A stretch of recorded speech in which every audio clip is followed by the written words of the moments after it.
Welcome back to another episode of Comic Corner. This is going to be issue 26.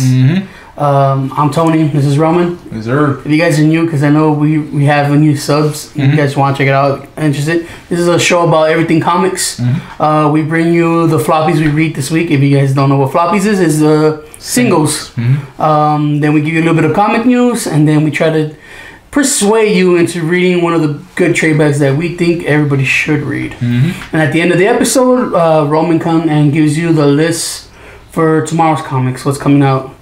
We're gonna just get straight to it. We have 3 news stories. Off the first one is that Comic-Con, San Diego Comic-Con, specifically San Diego Comic-Con won its lawsuit against Utah. Yeah, it is a Utah-based convention center. Basically, I guess they can't name names. Well, they called it the Salt Lake City Comic Con. Okay, I've heard of that one. Yeah, so a jury with the Salt Lake Comic Con was in wrong for using the phrase Comic Con in the event's name. Representatives of San Diego Comic Con argued that the use of the phrase Comic Con in the Utah event's title was designed to confuse convention goers. Jury determined Salt Lake Comic Con did just that, though not intentionally. Wait, is it because they have the same initials? No, right? Because it's SDCC? It's SDCC, and this would be SLCC. No, it's basically Comic Con. Reading this, basically, the San Diego Comic Con, and it's actually San Diego International Comic Con is what it's called. $12 million in damages, though only $20,000 of it was rewarded.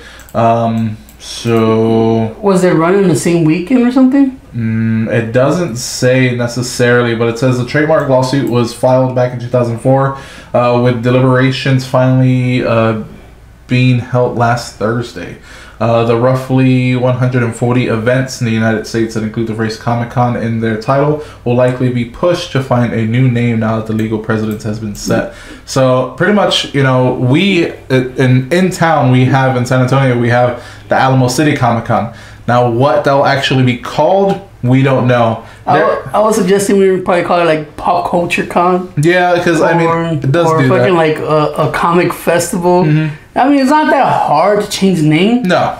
Comic Con is usually it's a trade. Yeah, it's just something people use to go to conventions. Yeah, it's just It's short for comic convention, But I guess, or that, or you can play royalties to San Diego. I mean, that seems like the easiest thing to do, like for a lot of people, because I bet it's gonna get expensive though. It will, but it just depends on how much the actual convention can afford, I guess. Like for us, maybe not.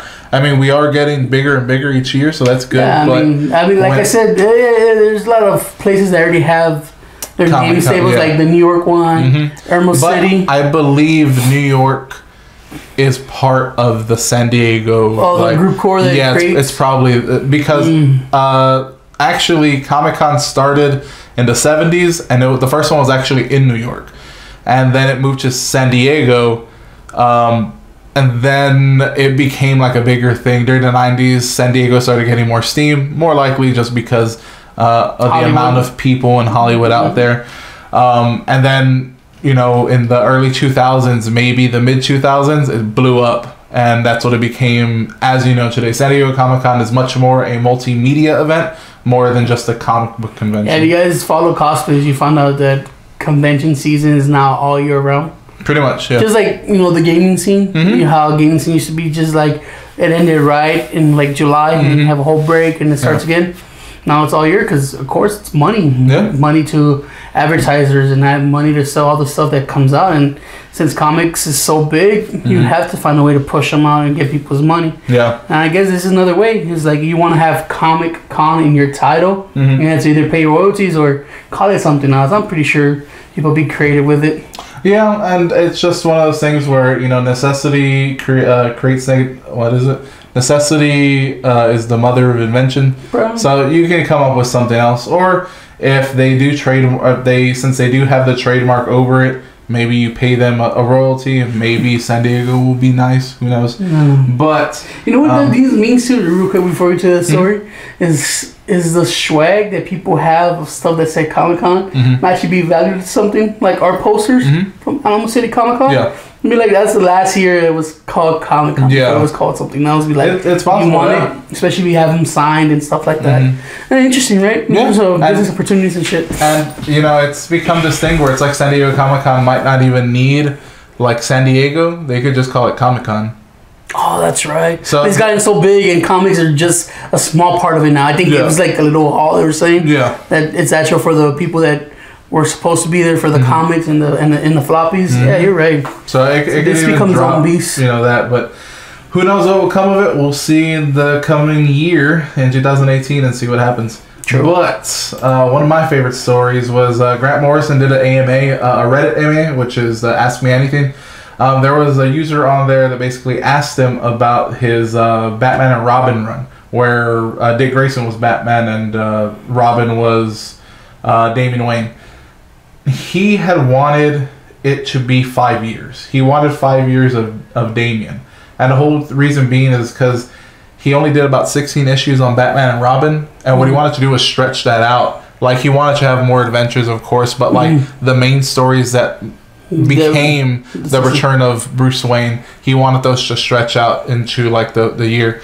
And he wanted just Dick Grayson to have a little more fun as Batman, and then Bruce Wayne would come back. And become the brooding, like, dark entity that is the Batman. Yeah, exactly. And then that just, you know, DC was like, no, we can't have that. We need him back within, you know, a year or so. And then that got us talking off air, and we're doing a little research. Bucky is probably the oldest character? The longest dead character. He was dead from the 40s, and then they brought him back in 2005 with the Winter Soldier thing. So he had been gone for like 60 years. Damn. So the next one after that would have been Jason Todd and Barry Allen. And Barry Allen, the Flash. Because Barry Allen had 23 years, Jason Todd had, I believe, 21 or so. It was just a couple of years after. And then it would be Jean Grey, because she's been dead for about 17 years. That seems weird, because I know there's Jean Greys in the comics, but it's not our Jean Greys. Yeah. It gets a little messy. It gets messy because there is a Jean Grey running around. But the actual Jean Grey that we knew that was supposed to be like in our present time has been dead since... The one that was in love with Cyclops and the whole shebang. Actually, Grant Morrison killed her off in his run of New X-Men. So you know what? I was surprised and found out that it was dead for a while. Hal Jordan. Yeah, Hal Jordan was dead for about 10 years, maybe even 12. But again, it goes into that kind of weird thing because when he was dead, after he was dead, he became the Spectre. So his soul bonded to the Spectre. So he was never really gone, you could say. Like, it's one of those weird things. Yeah, he was never really gone, but to the rest of the world, he was pretty much dead. He's like, he's dead. Yeah, exactly. Nah, he ain't. Yeah. But I mean, didn't that Grant Morrison, was that the one where it ended with Damian dying? Is that the same? Not this one. Not that Batman Robin? No, because he died in Batman Incorporated. It was so it's weird. Grant Morrison. Grant Morrison had a run on Batman for about, I want to say, 2 years. He might have had it for 1 year, but just the straight Batman story, he had it for 2 years. Then he went on to Final Crisis where he killed him. Then he had Batman and Robin. Then he had the Return of Bruce Wayne. Then he had Batman Incorporated. Now, Batman Incorporated was pre-52, and then in the new 52, they brought it back. So in the second volume of Batman Incorporated, that's where Damian got that whole New 52 kind of messed up a lot of things. It did, and we're going to see how they write it, because Rebirth, again, mixed up the universe again, and now with Doomsday Clock, which we reviewed last episode, there's going to be a whole bunch of stuff. It's going to be messy. Yeah. It's hard to keep up with what's what. But I guess that's the comic world for you. Yeah, and this is a bit of news for some of you guys, if you do like comics, or like trade backs like we do. Basically, DC Comics has liquidated another 300 graphic novels. Now, the cool thing about this is that they have really cool titles like DMZ, Hellblazer, American Vampire, Sandman Overture, which was the sequel that was a few years ago, the 100 Bullets and stuff like these. Now, they've liquidated them, which means that they're most likely coming out with new editions of them. Maybe they're combining, collector editions. Yeah, exactly. They're combining, 2 books into one. They're going to shorten it. But basically, these are going to be spread out amongst maybe some of your retailers, local retailers. Like Mile High Comics is a really big online thing in Colorado, I believe. Denver, yeah. M&M, which is actually based in San Antonio, it's a subscription comic book service. So basically, you just set up a subscription with them, and they mail them to you, and you can get them. You can get that shipping in different increments, which is really cool. I thought that was really useful. Oh, that's actually pretty cool. I didn't know that about that one. Yeah. Now I was like, because I know we have a diamond supplier here. I don't know. From. I think Austin. Austin has a diamond, thing because we can get. That's right, because we get it shipped over there. And you're right. But one of the cool things is it could even come out on the Amazon marketplace, because Amazon already has the graphic novels discounted. And if you choose any of these and they get some of those, it could be an even higher discount, which means that you can get books. That means more reads for a cheaper dollar. I mean, people are saying that print's actually dying, that everybody's okay now with reading digital. But I don't know. I like holding. I don't like it because I had, and this could be that it's changed in the past few years, but I remember maybe 5 years ago or so, I had a thing that Marvel Unlimited, which was you pay it was like a $10 subscription. Oh yes, when they were trying to get it started. Exactly, and they would do it. The thing is, it was really clunky, and there's just something about like reading it on pages too. Yeah, the way that you go, the way you read through it, you had to like double click on it, and you had to double click on a specific part, or else it'd zoom in on a place where you didn't want it to. It was really clunky. I don't know if that's changed, but I do like the physical. I think it's changed where it's like swiping now. But still, I don't know, something about like I'm a fan of art. It doesn't transition well. At least I don't think so. My problem isn't that. My problem is just that I get burnt out looking at a screen all the time. It just happens. My eyes get tired. I already have thick glasses. You know what I mean? So they get tired. I want to have something in my hand. And plus, I'm a collector. I'm still a collector. I still have a ton of books, even though I don't get a bunch of floppies like this. I do still read a ton of physical media, and I just like that. I'm a fan of physical media. Something tells me that it runs. You either have to download it, so which means you got to buy more memory cards, or if you had to have some kind of Wi-Fi all the time. For it to run as smooth as like reading a thing. Yeah. Like if you want to travel with it. I don't know. Discount books are always good. Yeah. So it gives us more chance to bring you guys more trade backs to consume. Yeah. Maybe a little giveaways there in the future. But that's pretty much all we have for news. There was nothing else really that was super interesting. That's why we just kind of chose those three.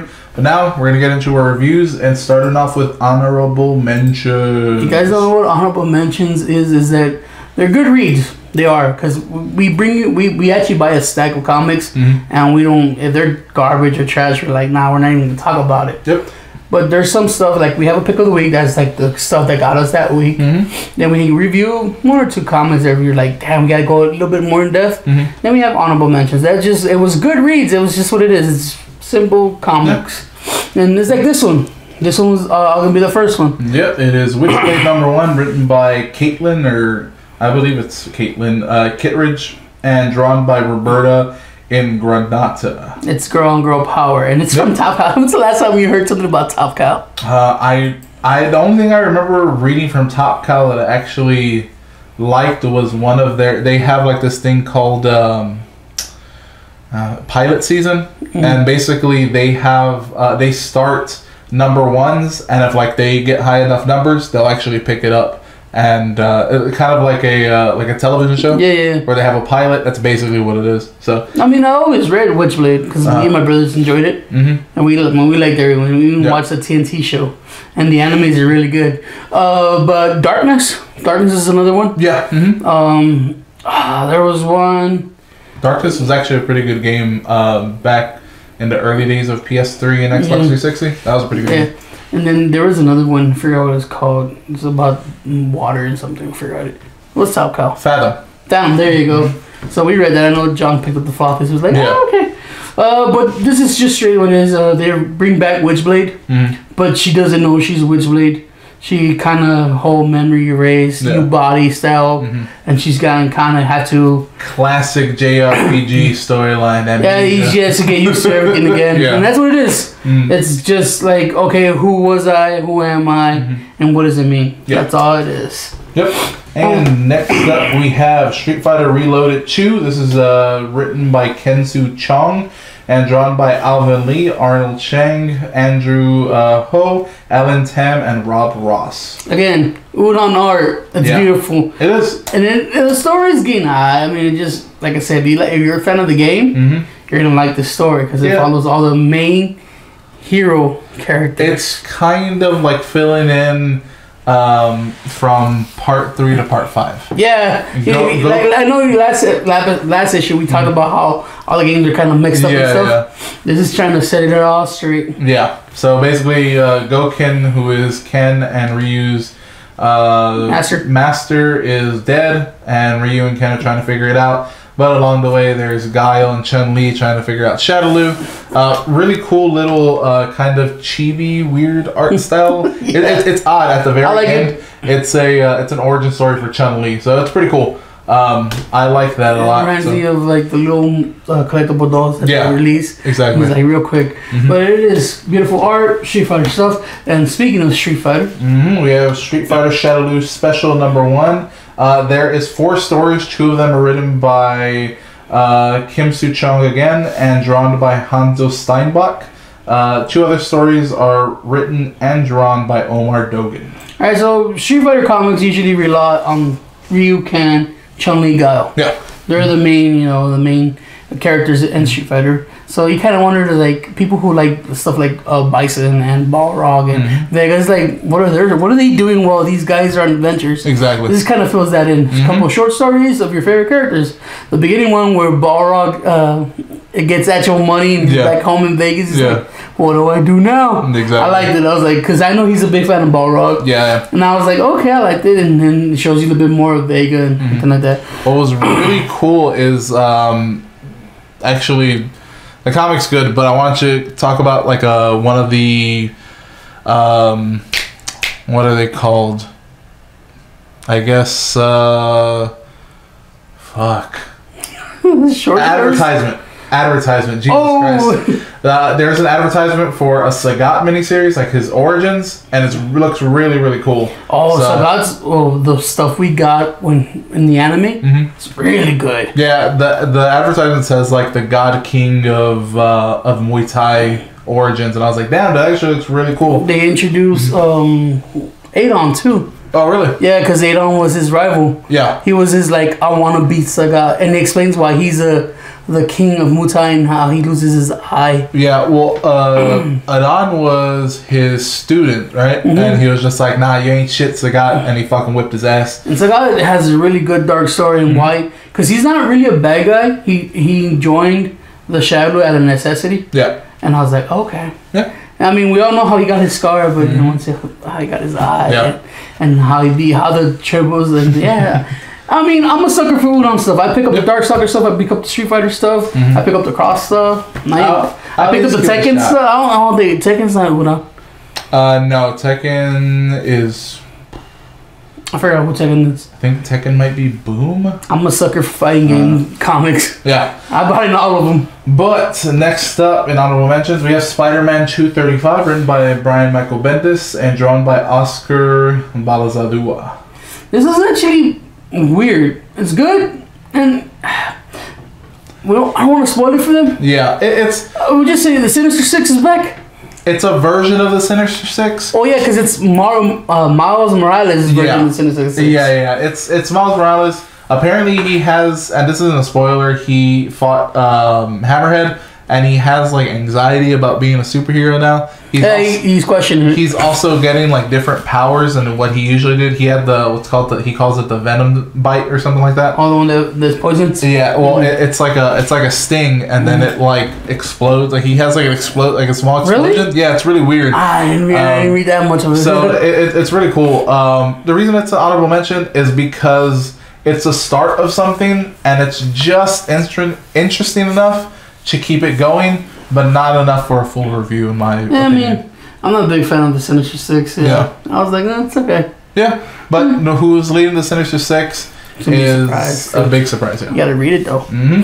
And the last up for our honorable mentions is the next one is one that I like, but it's just really weird, and I don't know if everybody would enjoy it, but it's something. It's Klaus and the Crisis of Xmasville one shot, written by Grant Morrison and drawn by Dan Mora. Now this got to me as okay. It's a damn Grant Morrison book. You can have to read the whole series to get everything. Yeah. And I was like, okay. And there's a demon vampire Santa Claus. Yeah. I'll give you that, guys, that much. Be like, okay. Yeah, it's just really weird. It moves at a really fast pace, and it's it moves at a really fast pace, but doesn't that explain enough? Yeah, and I believe there was a miniseries that he had done before this. There's just a one shot. Now, if it explains who the Dark Santa is, I don't know. But there's some really just funny things in here, like a certain cola company, which was pretty cool. I was like, okay, is trying to take over Christmas, and they're trying to trademark Xmas. Like Xmas is gonna be the thing. No, like religious Christmas kind of thing. And speaking of Christmas, we got a beautiful tree right here and some lights back here. But the spirit. Yeah, it's just very. If you just guys want to see Santa Claus is a badass, I pick it up. That's what it is. And you want to see him fight vampire demon Santa Claus badasses. Yeah, and if you don't like reindeer and you like fucking space ghost wolves. Yeah, like which is cool because there's one issue where one of the wolves something happens to him. I'm like, damn. Yeah, and the issue is something that happens to it. And it's not for kids. This is I wouldn't get it for little kids. Yeah, it's definitely not for kids. Yeah. Yeah, but no nudity or anything like that. No, but it's like a lot of questions you have to answer, and there's a lot of violence. You're like, because we all know that Santa's real, but you know this comic strongly questions that, and I don't like it, but we all know Santa's real. It's good. It's weird. It's Christmas. Yeah. But so that is it for our honorable mentions. We're going to go into our full-blown reviews. Now this one, Justice League number 34, written by Priest and drawn by Pete Woods. Alright. This is the Justice League right after the metal stuff, right? Not necessarily. No, but this is the issue right after metal? Yes. Right? You're thinking it's going to be like, it's going to get into either a good arc or something. And the cover art looks really cool. It reminds me of something like Alex Ross. But the idea is not bad. The idea is Batman is just too preoccupied and too busy, maybe possibly burnt out, and he is pretty much laying down the Justice League in one way or another.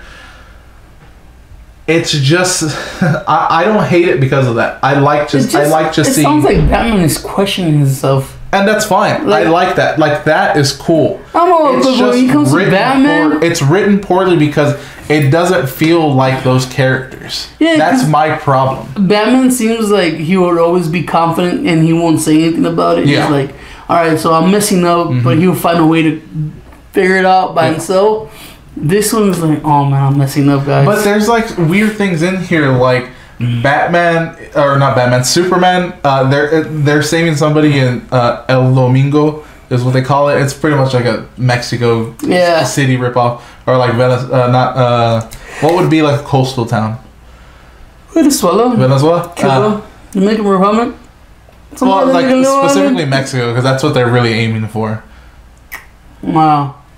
Like a port city, like like Cancun. Cancun is like a beachside. Yeah. So the whole thing is Superman is kind of talking to everybody and he's saving people there, but then he says SF for some reason, and I'm like, what the fuck? Like Superman? He's the voice guy.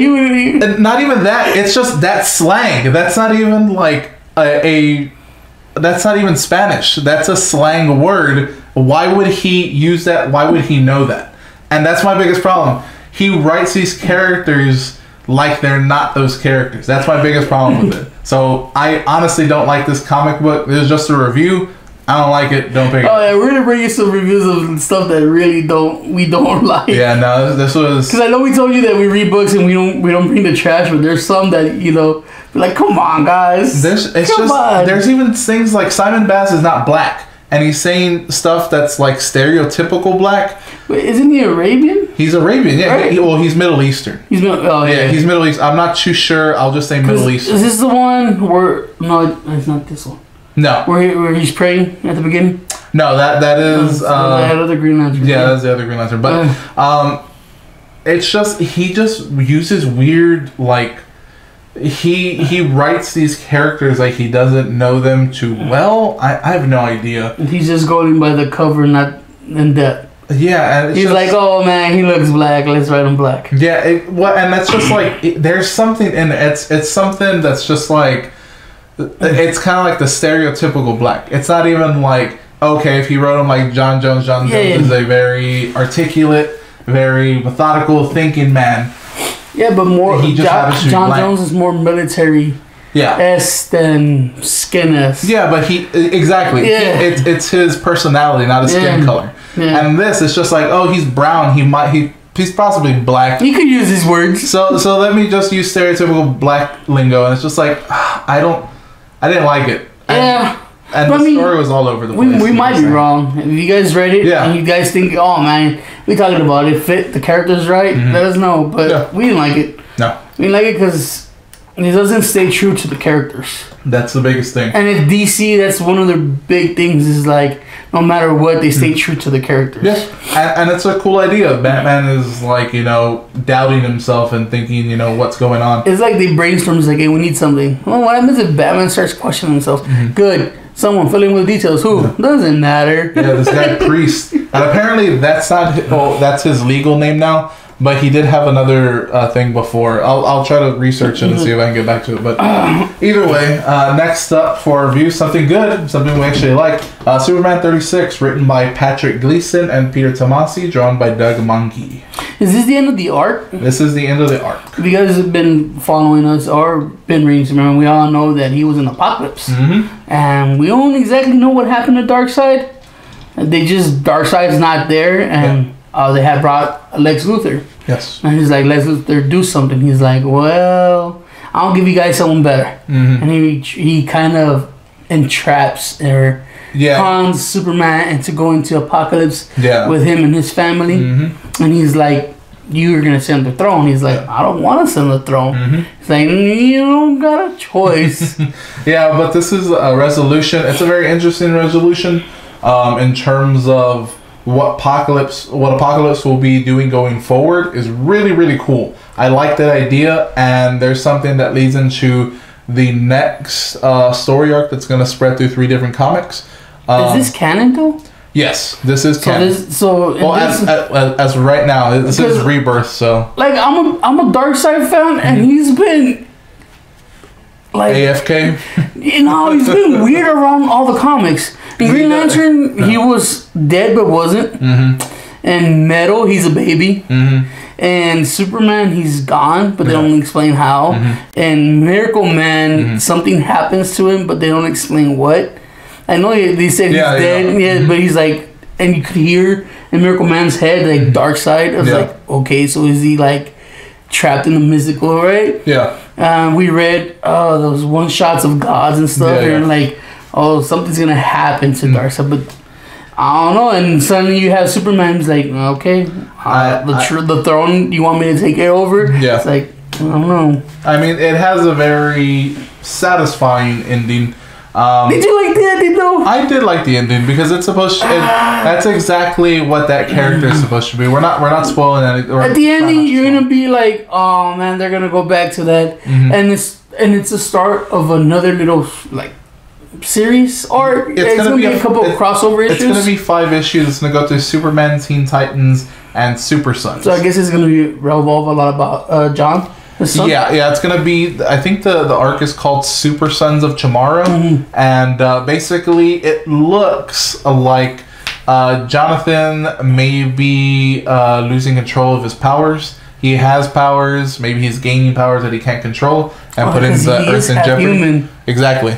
How does that affect Yeah, exactly. And he's growing up, so every year maybe he's gaining something new, something different. Or maybe he's losing something. Exactly. So his human side is outgrowing his alien side. It's possible. Interesting. So I mean, but it's gonna that's gonna be that series. We're gonna pick it up. This is really good. By the cover, you think that Superman's like, I'm Darkseid now. You'd be surprised. Yeah. You'd be surprised you'd be surprised on the outcome of the comic. Yes. You're like, huh? Really? That's how the solution's gonna be? Yeah. I mean, I would love to like spoil this stuff, and sometimes we do because we can't do it without it. But we can in this one. You have an ending. You're like, okay, this is gonna restart something, and it's gonna be moving forward. And like, how is it gonna be moving forward?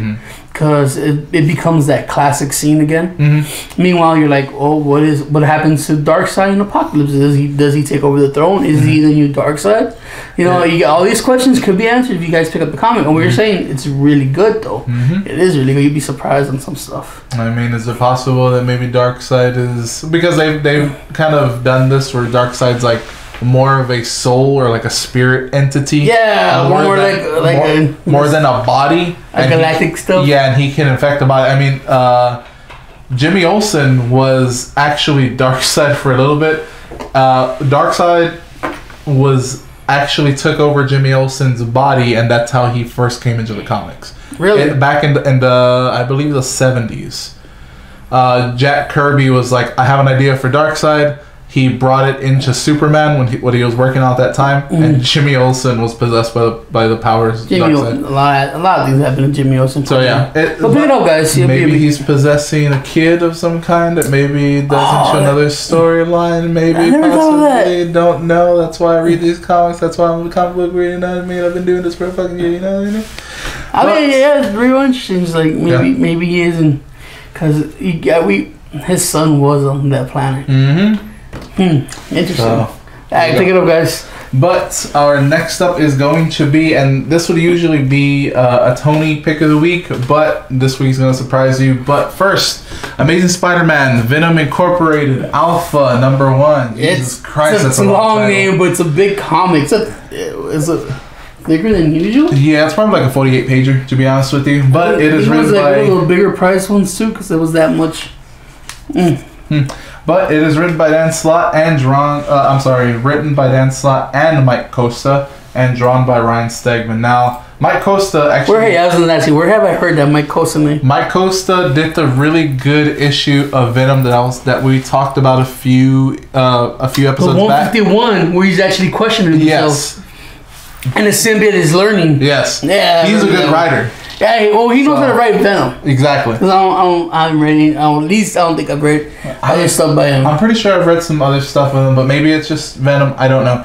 But you guys been following? It's not part of the Venom comic line. It's its own thing. But if you guys are reading Venom, it ties into it. Yeah. What is going on is basically it starts off with a heist. It's kind of like a heist book, except the thing that these robbers are looking for is the symbiote. Turns out that there is if you've been following Venom for a long time, you know that Flash Thompson was at one time Agent Venom. He had the symbiote. He gave some of the symbiote to a woman, which then became Venom for a bit. That's that Lady Venom with the spiky hair. Yeah, exactly. So basically they steal her suit. They find a way sonically to do that. And out of that kind of spins like a whole tale. Flash Thompson asked for Peter Parker because he still doesn't know that Peter Parker is Spider-Man. Well, before any of that, you guys had to, if you guys got a little bit of Venom, to understand that the symbiote has a conscience, and that he realizes that his favorite host has been Flash Thompson, because there is no bad with Flash Thompson. He's totally good, which Venom likes being good. Yeah. Because there's this one issue where we read where he's trying to remember his lineage of who's his host buddies was. Flash has always been his #1. Close was Eddie Brock. Well, Eddie Brock was actually #1. Was he? Yeah, and then Flash Flash was his favorite, right? Flash, he liked Flash because he felt like a hero. He felt he was doing something there. So, but Flash was his home. Exactly. Yeah. So that's the whole thing is like the symbiote is being misused. Flash is trying to figure out what the hell's going on. Which turns out you can never really get rid of the whole symbiote. Yeah. Something's always in there. There's always like a little piece in there.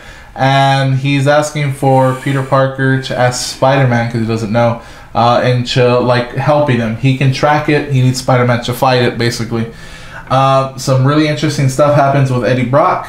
Yeah, you guys don't know Eddie Brock in the comics. He's using some kind of serum to keep the Venom like sleepy or in check. Yeah. Or he can totally control it. Yeah.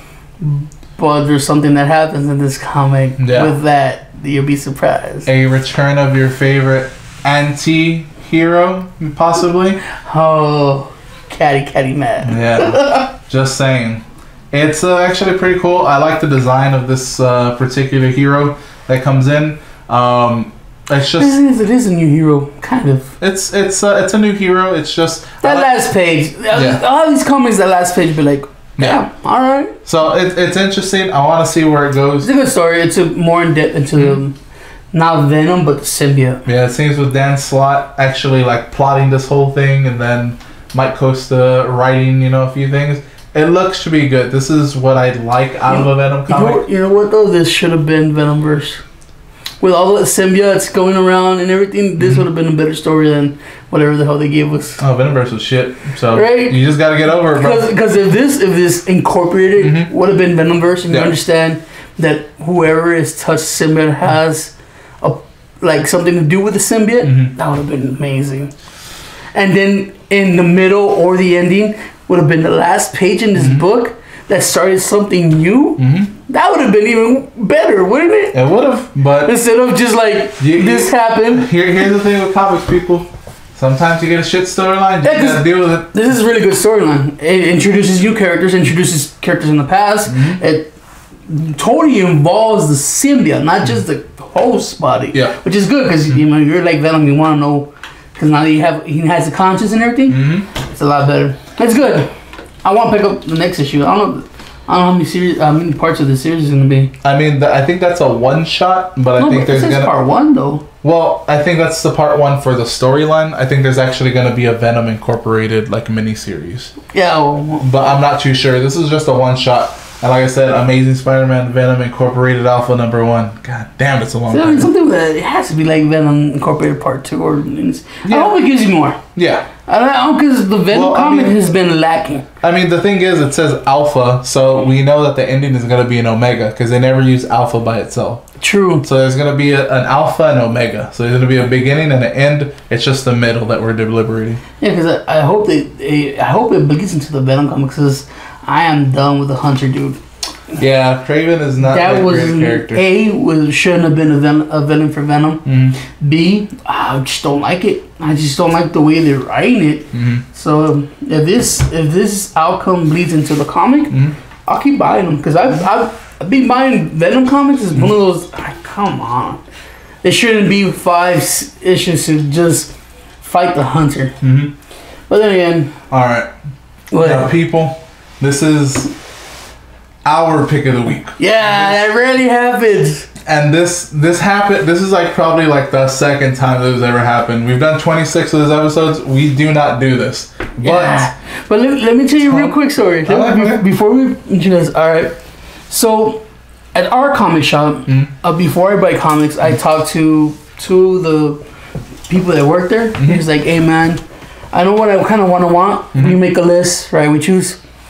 Is there anything that my list that I'm missing that I should pick up?" And he's like, "You don't have this comic on your list." I go, "Why should I pick it up?"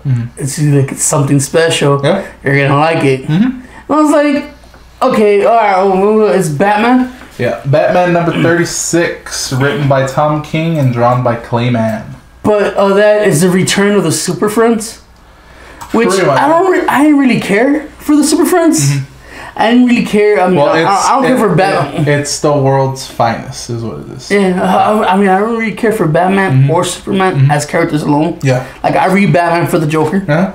Superman sometimes gives me Darkseid, sometimes gives me Doomsday. But even, I don't care for Superman or Lex Luthor. Yeah.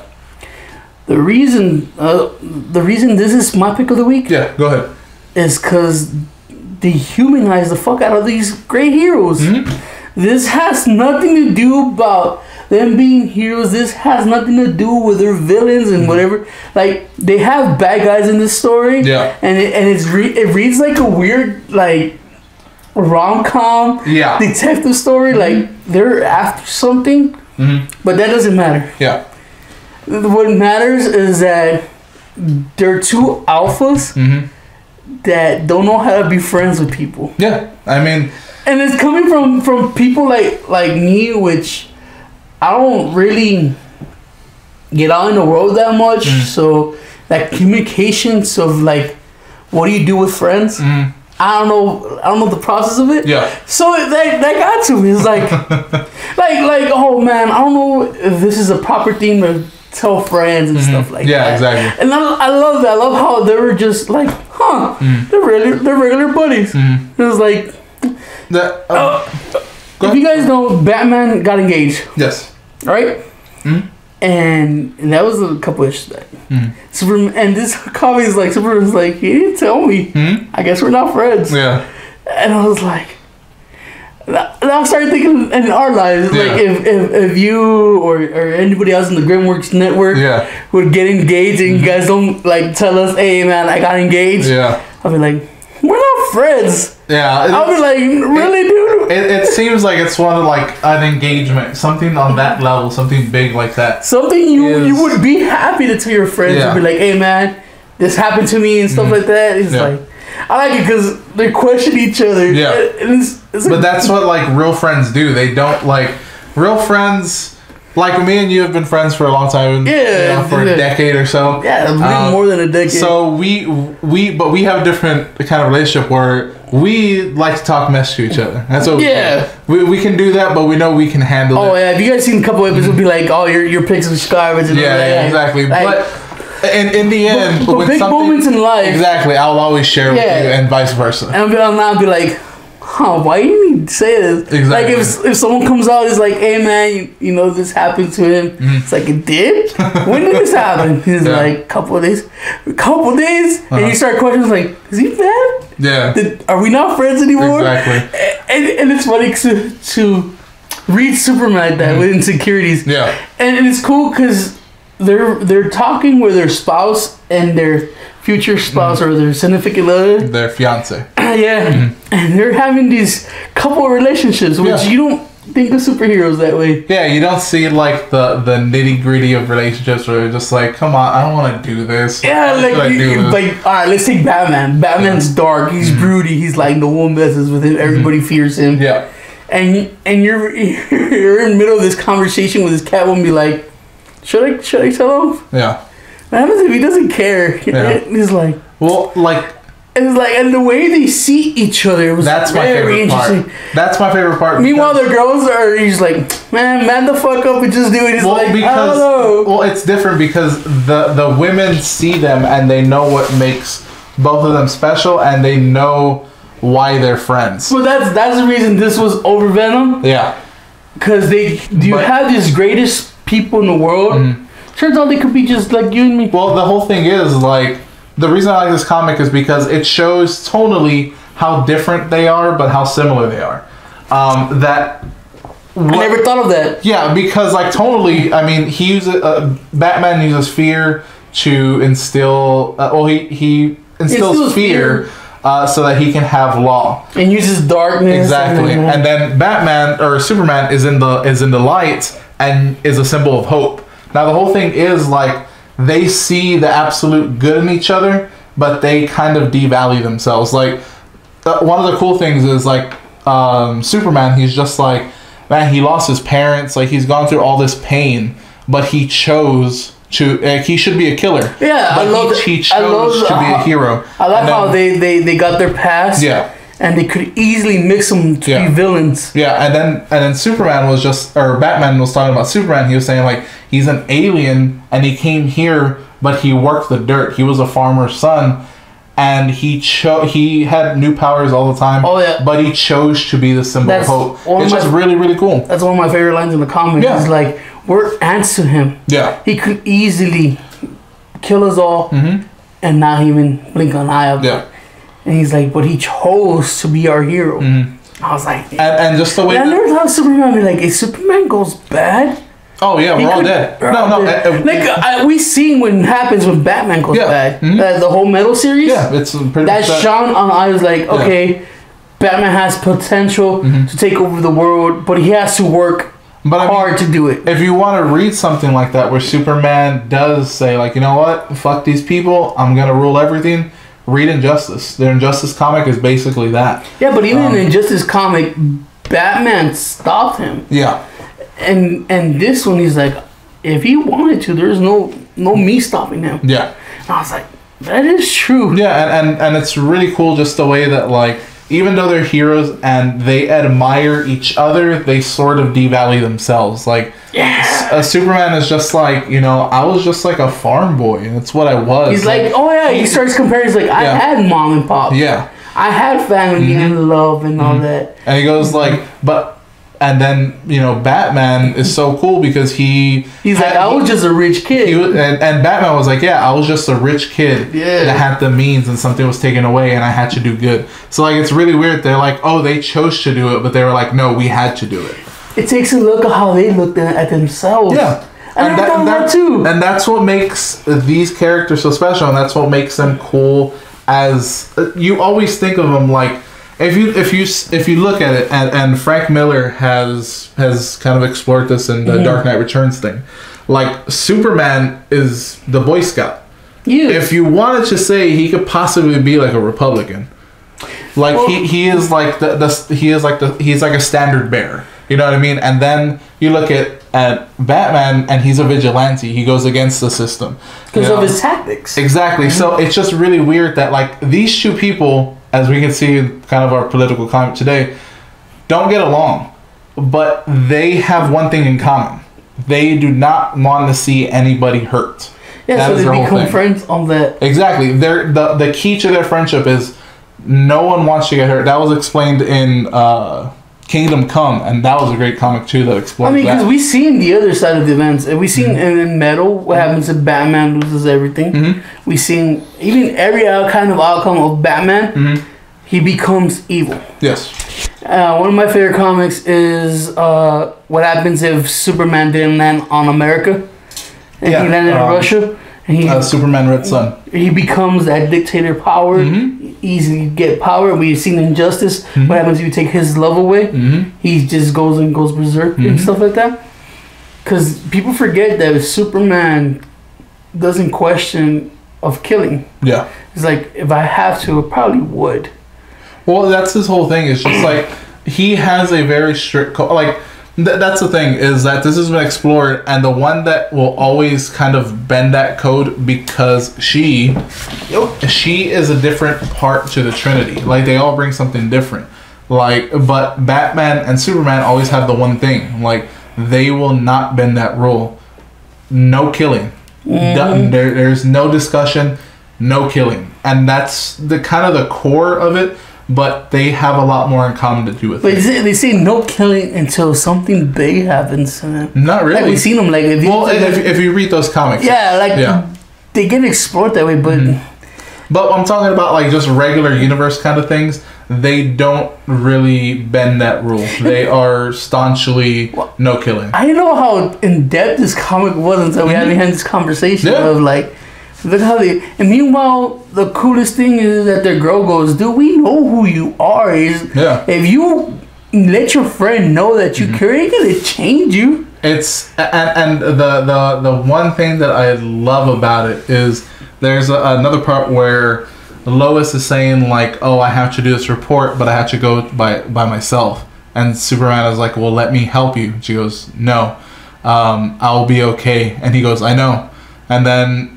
he's like, I know, but I'm gonna still there for this sake. And then the same thing is happening with Batman and Catwoman, where he's like, I don't need a sidekick, and she goes, I'm not your sidekick. I'm not your sidekick, and he goes, don't be afraid, and he's I won't get hurt. He's like, I know. Like, they're very similar. Their relationships are very similar, where they're two very powerful people. and they have equally stubborn and powerful women. It goes back to that saying in the world that behind every strong man is a stronger woman. And it's true. Like, there's the whole thing. Like, there's a storyline called Kingdom Come kind of explores it. In there, Superman, that Superman's Lois Lane is dead. Like, he gets killed by the Joker. In that storyline. Like Injustice, but he doesn't go berserk. He still has a strong moral code. That's the whole thing behind it. But this comic is just really, really good. It's good. I know it when that. I was surprised because again, they sold it to me as like it's the Return of Super Sons. You kind of want to have this as an issue, but I read it. Reads like good conversation between people you like, and it has nothing to do for the reasons you like them. I would want Tom King to, if they have a World's Finest again, I want him to write it. Because it would be more like a buddy cop. Yeah, exactly. Comic than that's exactly what it should be. That's what it always should be.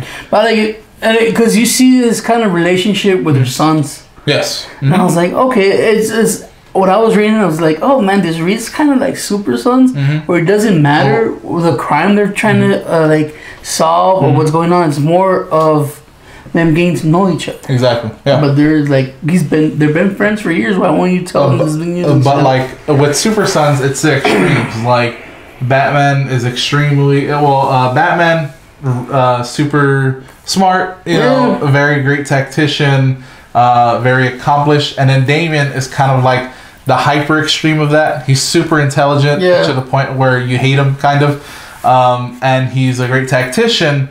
And then with Superman, a very good heart and very like I know I can do something to you like that, but I'm gonna use better judgment. And Jonathan is the same way, except he's just a little kid. Yeah, he's kind-hearted. Exactly. He's blind to the world, so he has that joyful that maybe the world is all rainbows and sunshine. I want all 4 of those characters in one book. That'd be pretty good, right? That's what I want. I want World's Finest and Super Sons. You know what you can do? Super Sons is its thing. But what could be done is back in the day, they used to have they used to call it a second feature, and it was the main storyline and it could be Batman, Superman, and then the second feature, which is just like 4 pages at like the in end. the middle and the end. Well, it was at the end because it was the main story, and then like the last, I want to say like 6 pages was a completely different story. It's like the Justice League when they introduced Shazam. Exactly, like the Justice League was like, this is the Justice League, but you got to the last couple pages, and it was the second feature was Shazam's story. Exactly. It's like, where the hell is he? That's what I want. I want Superman, Batman as the main, and then as secondary, I want the Super Sons. But I want them to have like in the Super Sons, I want it to like them tailgating their fathers. Like their fathers, like exactly. Trying to like figure something out. You see, this is what happens when you read comic books. You get ideas. And maybe that would be worth the price of the kind of price of like what, $4 or $5 for comics now. Yeah. So if you put all that in one comic, sure, I'll keep buying as many issues as you can. Exactly. Especially when you have such a good writing as this. Yes. And we did talk about this for a while. I think we were talking about our pick of the week much and how much in depth there is. Again. But because we've been struggling with the size of the show. We don't want it to run longer because people's attention spans does not pass like 10-15 minutes, especially when you're reviewing stuff. Yeah, I think they don't really care about the detail. They're more like, all right, just was this good or not? Yeah. We like talking about this stuff. Do we do? And this is where we're gonna try to sell you on the trade pack. Yep. And we have New Avengers Volume 1. This is written by Jonathan Hickman and drawn by Steve Epstein. So basically, what this is the start of Marvel Now, and it's I believe Everything Dies is the name of this storyline. The reason it's that is because they bring back the Illuminati. Like Tony Stark is like, hey, we need motherfuckers that are super smart and to make decisions that no one else can do. It's Tony Stark, Reed Richards. Tony Stark, Reed Richards, Doctor Strange. Namor? Was Namor in the table? Emma Frost. No, Namor was there. So was Emma Frost, wasn't she? Because Xavier wasn't in the picture. Yes, you're right. Beast. I keep forgetting McCoy's like intelligent as fuck. And who was one of the other ones? I can't remember at the moment. It wasn't Doctor Doom, was it? No, it wasn't Doctor Doom. It wasn't no villain, right? No. They went with Namor as kind of like the villain of all this. The whole vigilante is in that. But the whole thing is like the Illuminati's back, and the reason that they bring them back together is there is these worlds that are colliding. They call it an incursion. Basically, there's two universes that are going to collide, two Earths basically that are going to collide, and if they do, it's just like mass killings. The thing is, one of the incursions is heading towards the 616, the regular universe that we know of Marvel, and they're like, "Hey, what are we going to do? We're running out of time. What are we doing?" And it leads to this big decision where it's just like, okay, do we let the incursion happen and possibly see, or do we keep working until we have no time, or do we possibly kill an entire universe so we can save ours? So it's this really big question. It's a really heavy comic, but these are exactly the people that you want making these decisions. These super smart people are just like, I don't know. We have to really think this out and we have to do it. It's a very, very good comic book. I don't want to... You can't really talk about it too much without spoiling a lot of it, because there are some villains that do come in to play into like Infinity and like a lot of other Jonathan Hickman stuff, because all this stuff is connected somehow or another. He's like Grant Morrison, kind of gives you bits of everything. Yeah, he was writing Avengers at the time, New Avengers, and I want to say they started Avengers World afterwards, but... it's just a really good comic. It's good. And especially if you like the cast of characters. Black Panther was one of them as well. Black Panther? Black Panther, yeah. So T'Challa. So if you like these cast of characters like I do, you like these kind of smart guys, these geniuses, I guess you could say. But they are kind of socially inept. You see how they interact with each other and the dark underbelly of the superhero world. Like when these dark things happen, they have to make the shot. So it's a really cool comic. I just suggest you. And they had that whole, if something happens, it falls on us too. Exactly. Because it's like, where were the heroes? Mm-hmm. You guys knew this was happening. Why didn't you do anything? Yeah. And stuff like that. It's good. It's heavy questions. And later on in this comic book, there's something to do with Captain America that is really, really, really, really messed up. It's very reminiscent of Identity Crisis from DC. There's a moment that what they do to Steve Rogers is very reminiscent of that. And it's just really, really cool.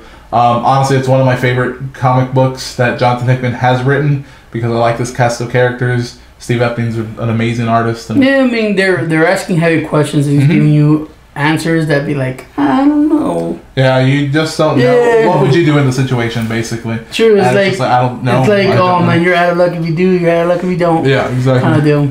It's good, guys. Pick it up. But yeah, that's pretty much our... pretty covered. Exactly. If you guys are a sucker like me, you know how much money I've wasted on just covers alone? This is a rip on the original New Avengers. Remember the New Avengers where it was lightning in the background kind of stuff? It's kind of a rip on that. But this one won't let you down? No. It's a goodbye. It is a goodbye. But that's going to be our reviews and coverage of comics. What we're going to get to now is going to get to the list of tomorrow's comic. What we do, we give you big two. We give you Marvel, we give you DC, because everybody loves them. And then at the end, he gives you indies. Indies is everything. Everything that comes out as independent that is not Marvel and DC, he shrinks it down to a good list for you guys of either the popular stuff or stuff we suggest you guys should pick up and read.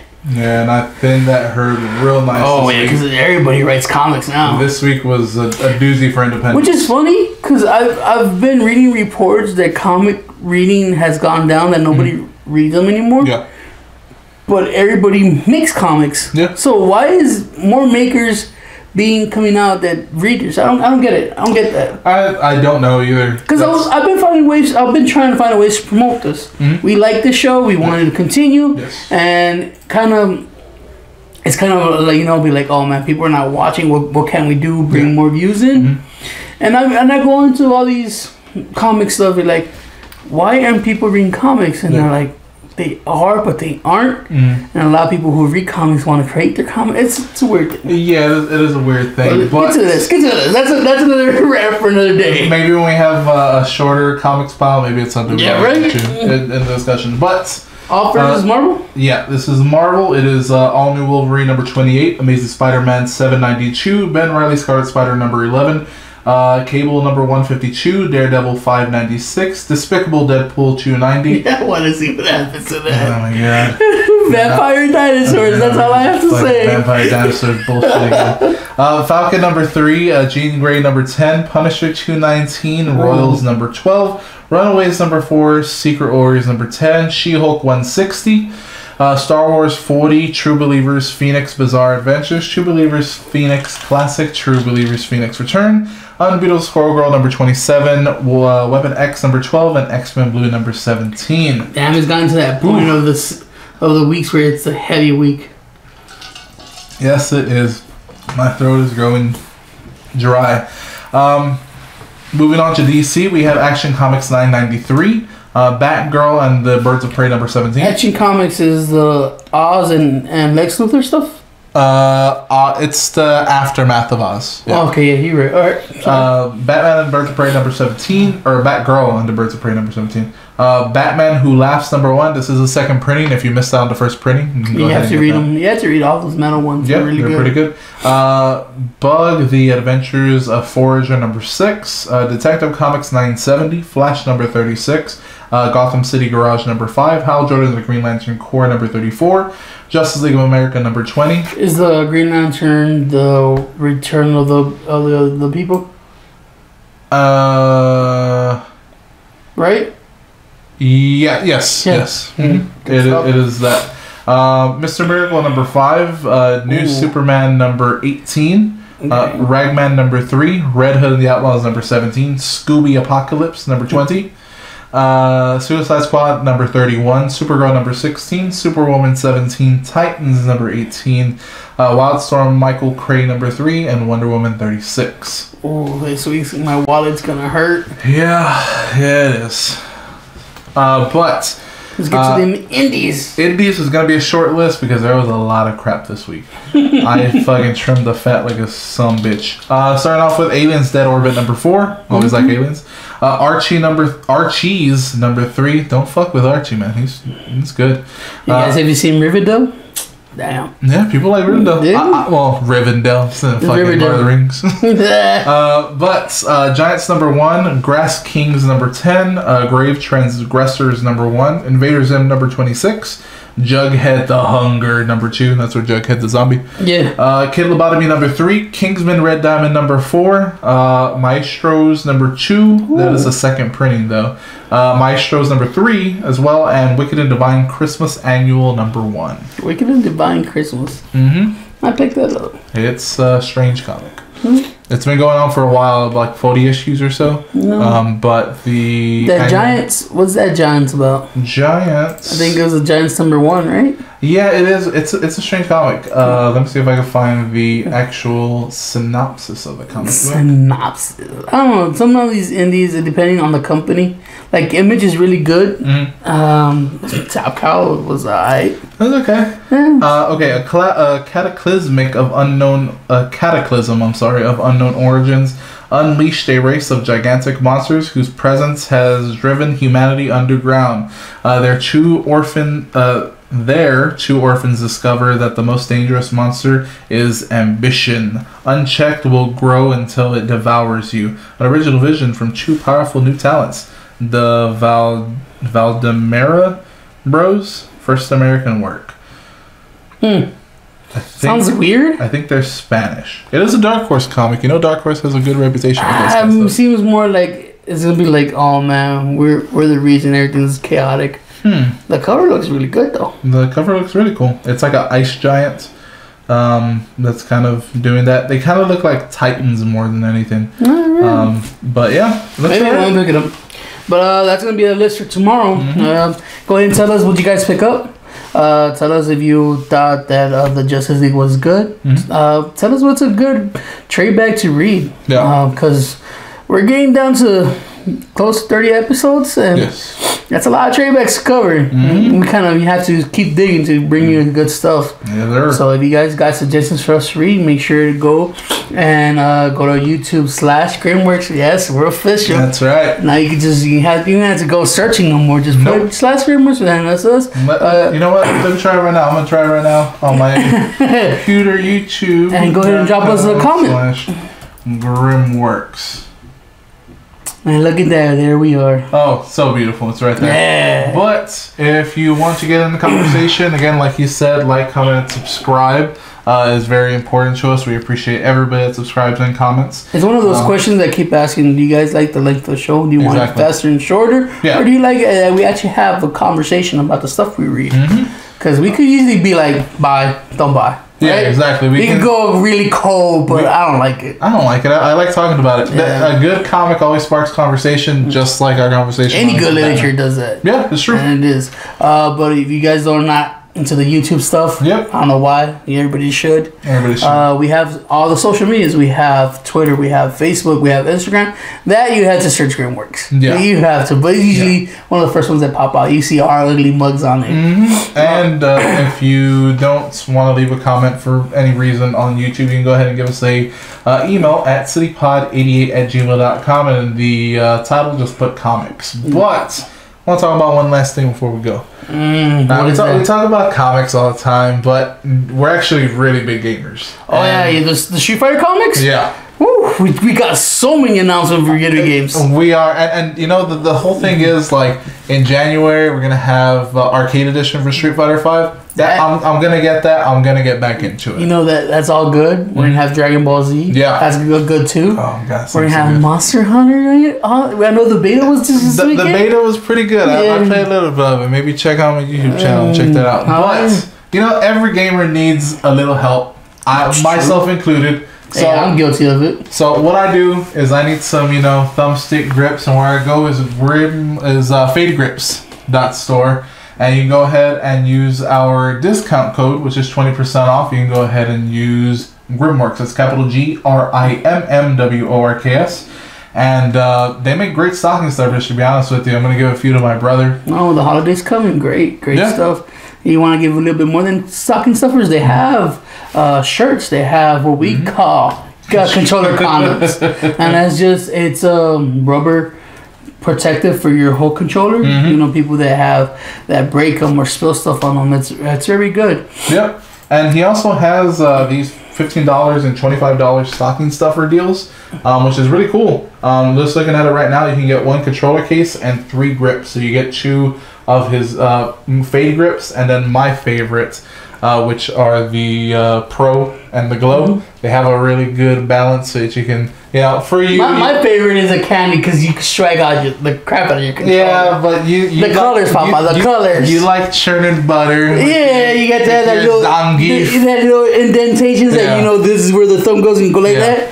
I don't need that just because I play on stick, but when I do play things like Destiny, I'm sniping, I'm doing all these different things. Yeah, that precision. I need to have a little precision, so that's why I go with the Pro or the Glow. But go ahead and get them. They are great. And again, use our discount code for 20%. Grimworks, capital GRIMMWORKS. Yeah, go to FadeGrips. Those grips are things that gamers don't know they need or want. Until they actually have them. You give them, right? And say they get ripped, they're like, hey, we need more. You can always visit FadeGrips.store. Tell them Grimworks save yourself 20%. That's a little bit on the taxes, a little bit on the shipping. And plus, it helps out our shows. Yeah. You guys, that's the important stuff. Oh my God, he has so many things here. The store's growing, guys. You gotta get now before it gets bigger because it is growing every day. But that's gonna be today's show. And the most important, thank you for watching. Yes. We'll see you next week. Later, dudes.